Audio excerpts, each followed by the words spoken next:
Do you have questions about your health?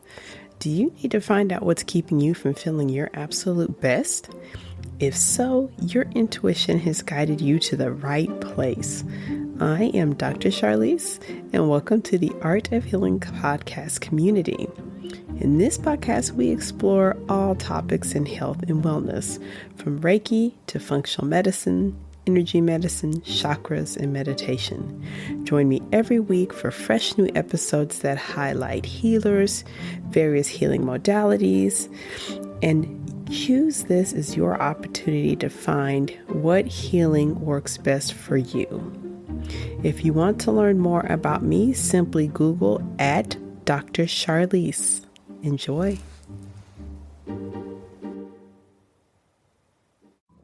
Hello, and thank you for joining me for this week's episode of the Art of Healing podcast. For today's episode, we're going to be discussing mental health awareness, similar to the previous episode a few weeks ago. I thought it might be nice to cover mental health in how we approach it in the functional medicine practice. If you'd like to learn more about my functional medicine practice, including states that I accept, which has recently expanded from California all the way to Ohio, several states in between, navigate to drcharlize.com to learn more about how you can work with me. I do also have a quick announcement. We as a community have been gathering once a month and having some great discussions that cover both functional medicine and Reiki. So there's going to be an upcoming live class called the Toolkit for Mental Health and Wellness. This will be on May 25th, 2024 at noon Central Standard Time. This is free to attend. All you have to do is sign up. If you sign up and you're not able to attend, you can get a copy of the recording. So during this meeting, we're going to cover common mental health disorders.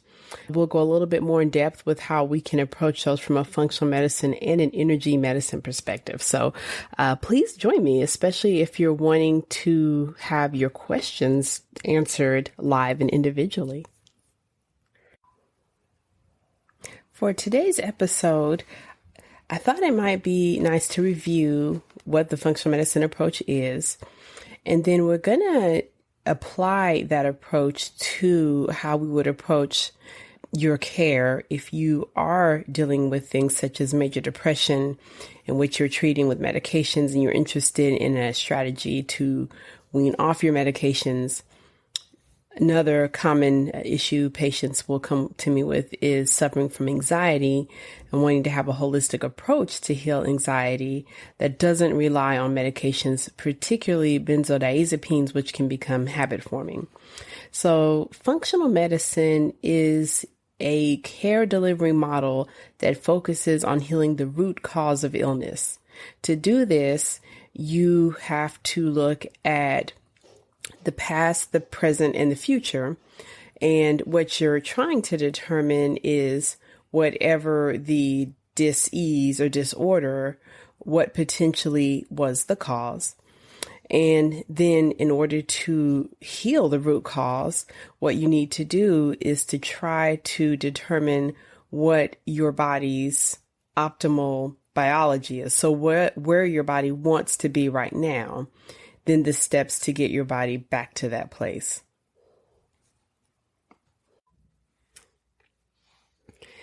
In the traditional medical model, when we're dealing with diseases or disorders of the psychology or mental health disorders, we would probably look at maybe a few simple questionnaires, which you've probably completed them or heard of them, such as the PHQ-9, which is either 2 questions or 9 questions that evaluate your risk for depression. There's also a questionnaire called a GAD-7, GAD-7, which looks at anxiety, and then several other sort of set questionnaires or parameters that we can look at for bipolar disorder, insomnia, and several of those disorders. In the traditional medical model, what we might do is if you come into the doctor's office and say, I'm having depression, you may go over a set of questions, maybe talk about some further risk, make sure that you're not seriously ill and don't need to be in the hospital, because as we know, mental health diseases can be severe enough that they can threaten your life, and then discuss treatment. In the traditional medical model, more than likely the treatment will rely on medications. I found this so frustrating whenever I was in a hospital and practiced, because I would say roughly 75% of the mental health issues I dealt with really could have responded to a more holistic approach that didn't have to be right away the prescription. But unfortunately, so many of the public and physicians are trained that once something doesn't feel right, you take a prescription. And this is even more challenging when someone suffers from something more in the realm of a persistent mood rather than an overall disease. So someone that may be plagued with worry thoughts constantly doesn't necessarily need to be on a prescription when they could learn to work with their mind matter. They could learn to work with their thoughts. They could practice mindfulness. But a lot of times that's where it would end up. So in the traditional medical model, you present with what you feel it is. And unfortunately, because of the time crunch, many patients self-diagnose. They say, I'm depressed. And the clinician says, okay, here's an antidepressant. Or I'm anxious, and the clinician says, okay, here's something for your anxiety. So in the traditional medical model, that approach just starts there. And then usually you follow up to make sure the medication did okay, or you didn't have a bad response to the medication. This is different from a more holistic functional medicine approach.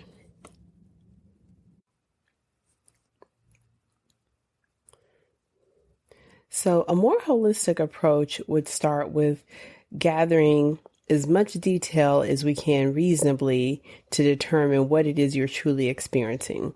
So the gathering of information would include your current feelings or sensations now, trying to get an idea if there are some physical symptoms that go with it, because I could safely say that really there's no mental health symptom that doesn't exist with a physical symptom. It's just doing a little bit of digging to discover what could be related.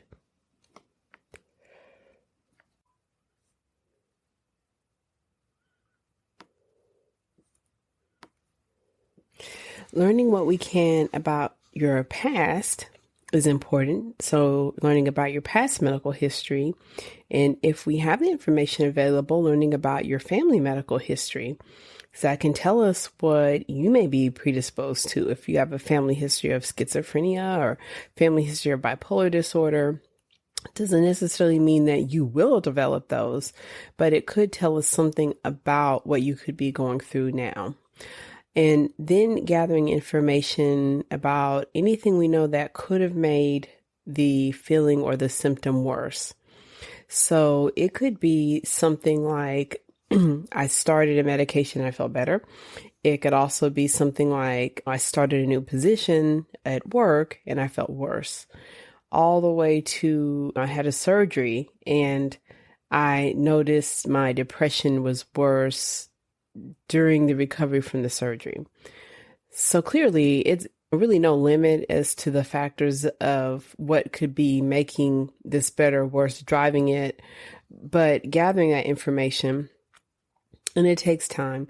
The longer that I practice in functional medicine, I'm definitely seeing more time as a circular rather than linear, where I'm understanding now that I really will need to have an encounter multiple times with my patient, sometimes to understand their experience, because it's just in layers. It just doesn't come that quickly.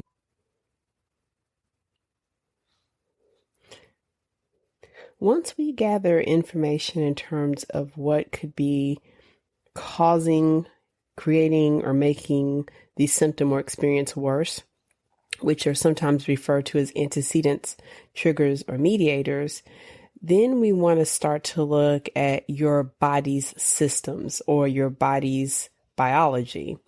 So we'll want to look at how your body can digest material.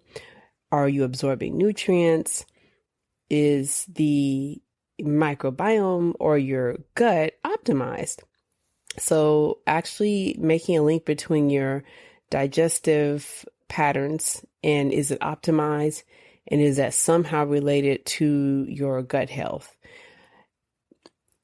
In my own work with my patients, it seems like the relationship we seem to make a lot is starting an antibiotic for a serious infection and then noticing depression or anxiety several weeks after that event. I think that's the closest I've seen, but then also very much a link between irregular bowel movements, constipation, diarrhea, along with the mood, and definitely a link of someone who has waves of anxiety or anxiety attacks that go with diarrhea. So having a look at the gut health is a great place to start. The next place is if your immune system is working with you or not against you or not working at all. So looking at the immune system's ability for you to heal from injury or infection, for your body to heal the joints. Is the immune system in overdrive, or is the immune system attacking your tissues? And I would say that although the medical textbooks don't make that relationship, my own work with patients is I've often discovered a link between autoimmune disease and depression, whereas the patient came to me thinking it was just depression, but the more that we're able to interact, that they're depressed in the morning because their joints are swollen and painful. And it turns out that it's not just depression. So if we had just taken the quick route and just treated the depression and put them on an SRI without exploring what else is going on, we would have possibly helped their mood somewhat, but they would have an autoimmune disease that keeps going ahead and it could be causing damage.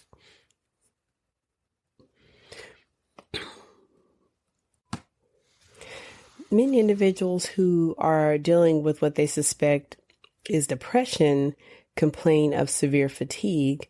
So being aware of how their body regulates energy, mitochondrial health, the health of sugar metabolism, that's important to make sure that's not the underlying issue, because there is a strong link between diseases such as diabetes and depression. The last statistic that I heard was that somewhere around 30% of individuals who are diagnosed with diabetes complained of symptoms of depression within the 6 months of their diagnosis. And it makes sense when you think about the fact that high sugars it's not asymptomatic. You definitely have symptoms. The symptoms might be subtle. They may not be stand out or really jump out at you, but there are some symptoms, even with minimal elevation of blood sugars.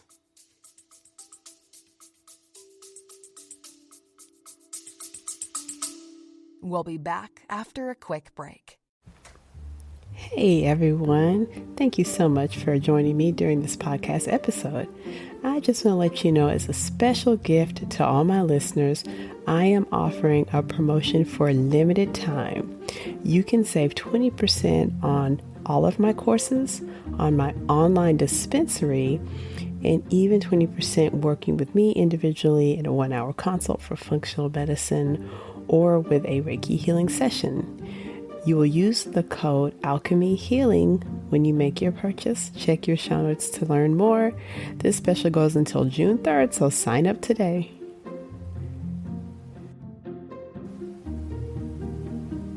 Now let's return to the podcast.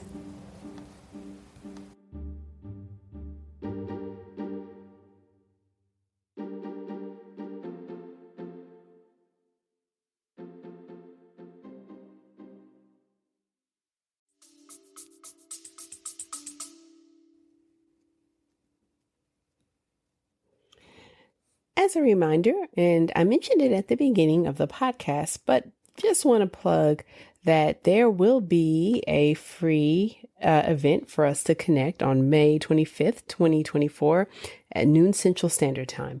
If you'll check your show notes, you'll be able to see the link for my upcoming live masterclass, the Health and Wellness Mental Health Toolkit. If you're interested in connecting live, you have questions that you'd like to share with me, I definitely recommend you sign up. And if you sign up, you're not able to attend live, you'll get a copy of the recording.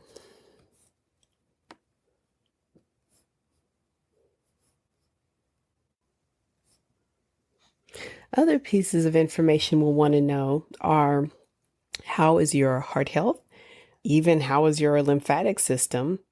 Seems like it wouldn't be related, but there is a strong relationship between the health of your heart and the health of your mind.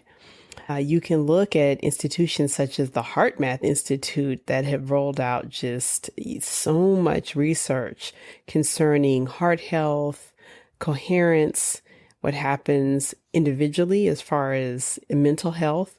The Heart Math Institute also looks at what happens with heart coherence and society-wise. But we do know that certain chemicals produced within the brain can affect the heart, and also the heart potentially has ability to store memories. Having heart issues or heart disease could be a precursor to having depression. You may be aware of the link between having major depression after a heart attack. A heart attack is when the coronary arteries become blocked and aren't able to get blood to the muscles of the heart. And when they become blocked, that muscle begins to get very low oxygen, cramps, and then even dies off from not having enough oxygen. And it's been a lot of research in the last 30 years that ties in that people who survive that event frequently suffer from depression.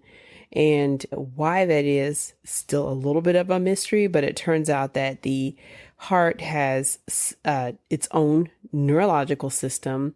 The heart makes its own set of hormones, which influence the vagus nerve, which can influence the brain. So it does appear that there's many reasons why having blocked arteries and a heart attack can affect the brain. And there's even more research coming out that shows that having depression can increase your risk of having a heart attack.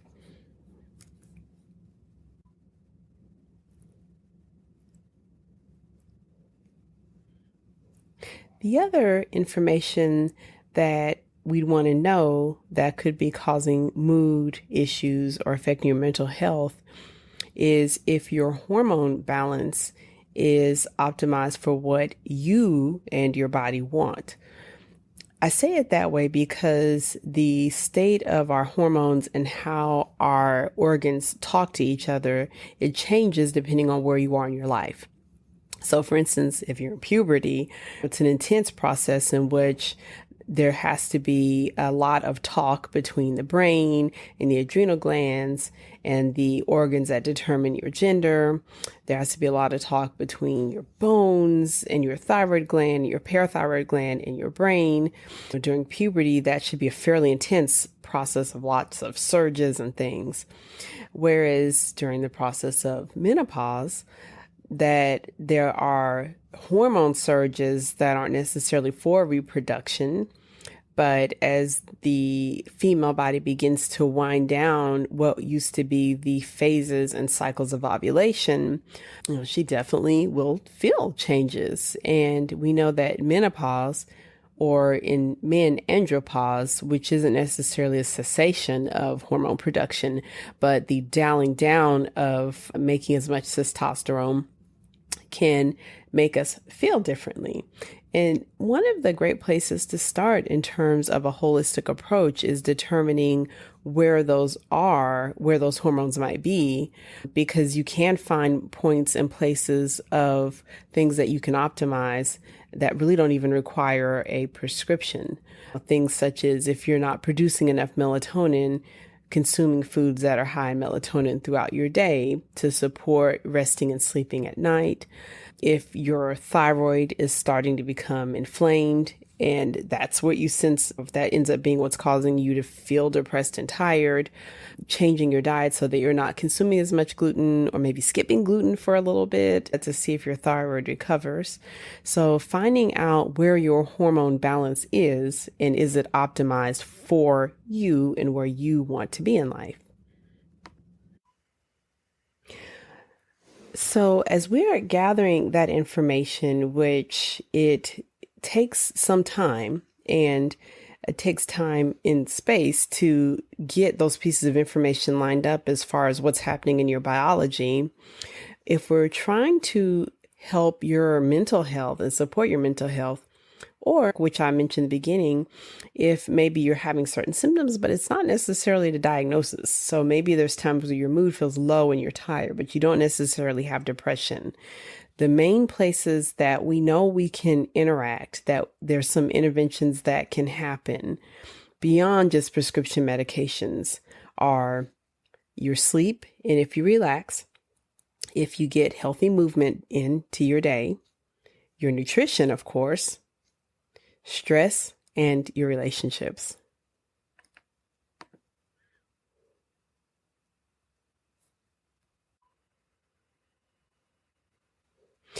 In terms of sleep, how sleep could be affecting your mood, for most of us, it's going to be not getting enough sleep.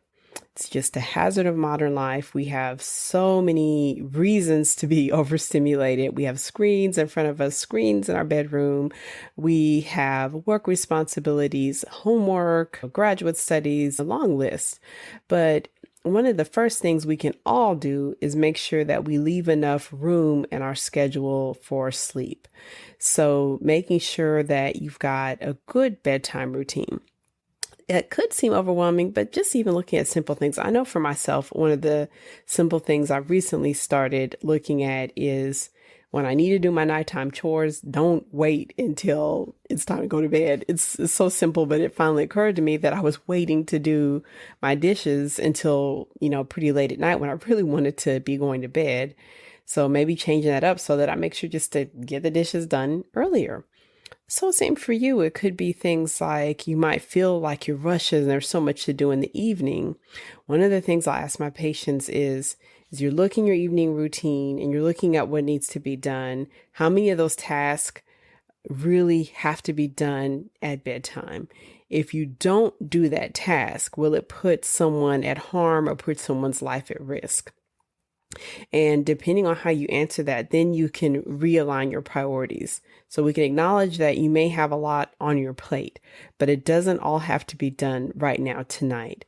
So that maybe if answering those 10 emails could wait till in the morning, and you might do them much faster if you close the laptop, go ahead and dim the lights in your room, and start unwinding for bed. Even if you don't go straight to bed, just start acknowledging that it's going to be time to rest and let your pineal gland make the melatonin that it wants to make. That can help you get to sleep.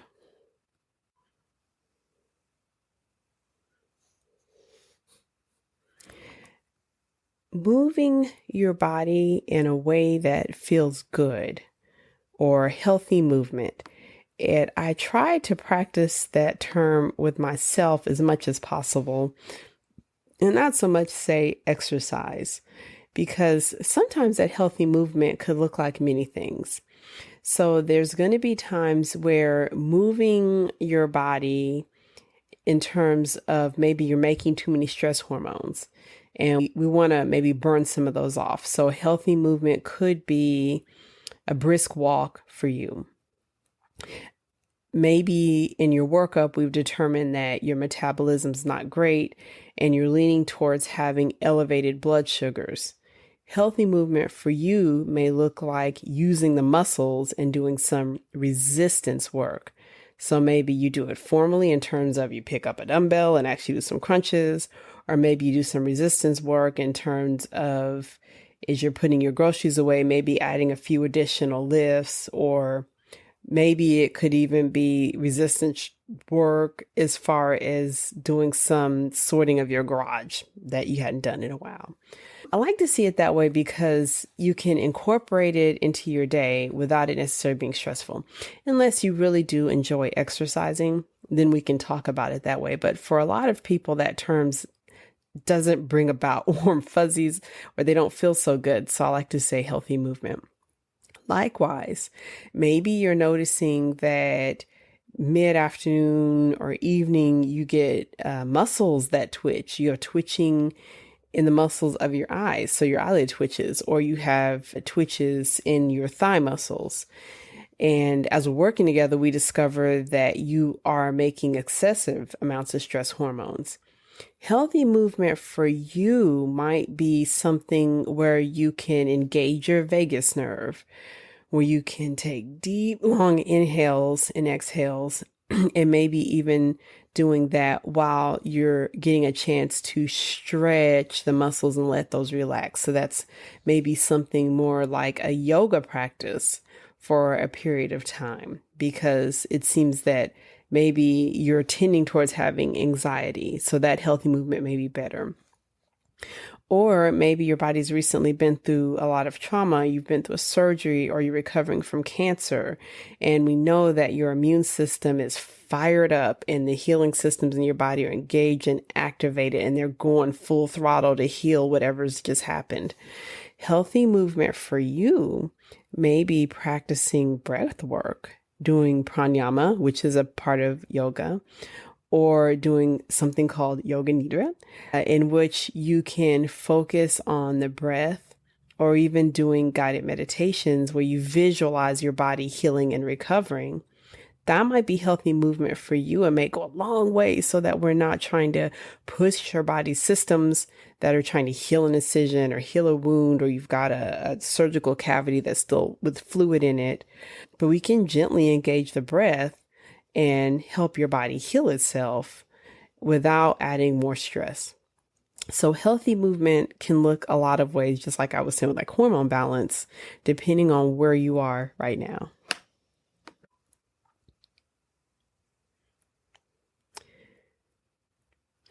When your mental health is not where you want it to be and is not optimized, of course, we have to look at what's going inside of your body. So nutritionally, are you getting everything that your body needs and desires?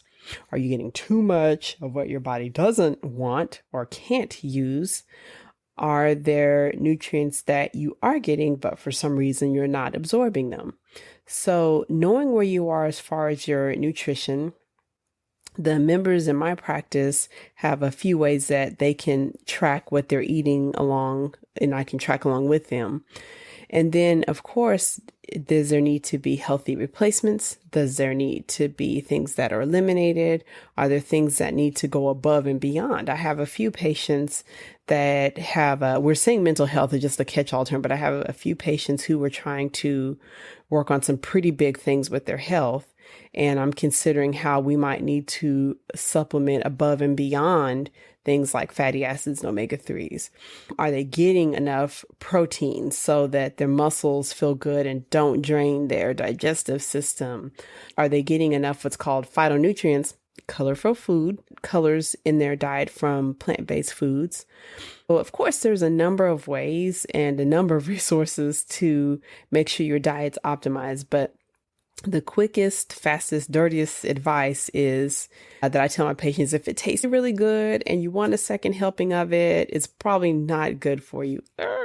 Meaning that it's probably something that's too high in sugar. Sugar is not great for our mental health, of course. Too high in trans fats, which, can lead to cravings, not good for our vascular health or inflammation. So if it's something that drives a craving, then probably it's something that we don't want. And in your nutrition, if you're thinking of what you'll be doing as far as wanting to feel better mentally, and it's always not always a direct link, but just making sure that you've got as much whole fruits, vegetables, healthy grains, beans, and legumes in your diet, as much whole food as you can. And then considering, and if you are a DIY, and this may be when you want to think about working with someone, knowing where you are as far as vitamins and if you need to supplement.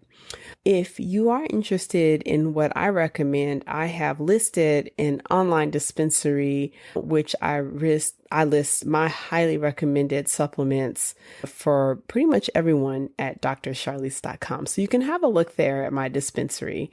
But when it comes to nutrition, starting with the food first, the supplement should come after everything else, preferably. But if you're working with someone, discover you have shortages, losses, you may need to supplement in addition to your nutrition. managing your stress proactively is an important aspect of taking this holistic functional medicine approach. So knowing your sources of stress right now is important, but beyond that is anticipating what may cause you stress. You don't really have to wait for it to happen. You can have a strategy in place. So for you, what that could look like is an anticipated stress may be starting a new job, maybe travel. I'm getting ready to take a trip, and I know that how I respond to air travel and flight with dehydration. My gut health suffers. I always have trouble with elimination. I know that I'm going to have some muscle cramps. So a proactive response for me is making sure I get enough magnesium, making sure I've got a way to stay well hydrated, making it easily available so I don't create more stress when I know that stress is coming because I'm traveling and a lot's out of my control. So having a proactive strategy, so knowing the sources of stress in your life that you can have a strategy for. So if there's a certain meeting that causes you stress, could you take 5 minutes of mindfulness before the meeting so that you could be centered? Or if you know that you're going to have a long day, like Wednesdays are a long day because of da. Is there things that you could do? Is it possible to meal prep Tuesday or Monday and have all of your meals ready and fired up where you could just heat them up and have them ready to go on those long days? Well, I'm not saying these are things you have to do, just a way that we start to think a little bit differently beyond just Wednesdays are stressful, take a pill. I think you get what I'm saying, that we could think in terms of how we could be flexible and be ready to respond to stress, in addition to knowing what has been previous sources of stress for us and how to react.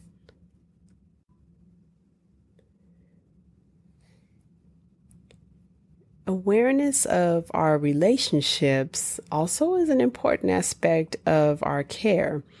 And these relationships can be relationships with our friends, our family, our spouses, relationship with ourselves, relationship with food. So just knowing how we show up in those and getting a sense of how we feel in our relationships is an important part of mental health and wellness. And of course, that's an important part of working with a therapist. And I had mentioned before that when I'm working with my patients, that's often going to be a place that I like my patients to work, because when you're working in therapy, it gives you time to reflect and time to think, and you get asked questions you may not have asked yourself before, been afraid to, but that definitely can reflect upon your overall health, especially those core relationships with parents.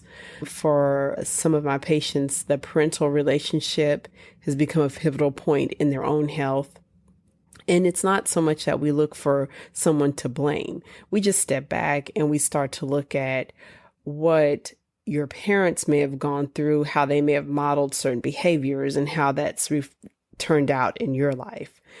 And sometimes we can find little points in there that something that you may have been doing out of habit is something you learned. It doesn't serve you and you don't even want to do it. And we can just release it right away. It becomes very simple.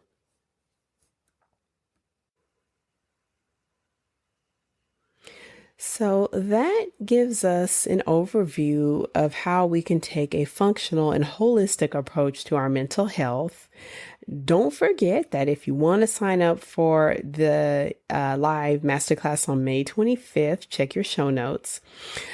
Every episode of this podcast, I post to my website, healingartshealthandwellness.com.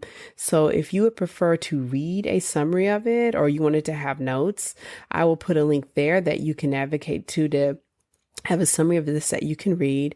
And also, if you would like a copy of this sent to your email every week, every Friday, I send out a newsletter with reminders, information, and a copy of the podcast that you can actually download straight to your device and listen on your own time. So thank you so much for joining me for this week. Next week, we'll cover mental health, and we're going to cover it from an energy medicine perspective. So we'll talk about mental health in terms of the chakras, and we'll actually talk some about mental health and the meridians. We'll use a little traditional Chinese medicine. All right, I'll see you next week. Thanks. Thank you so much for joining during this episode of the Art of Healing podcast.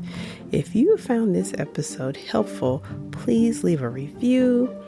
Also, you can check your show notes to find out how to get a copy of this and future episodes emailed directly to your inbox, available to listen to anytime.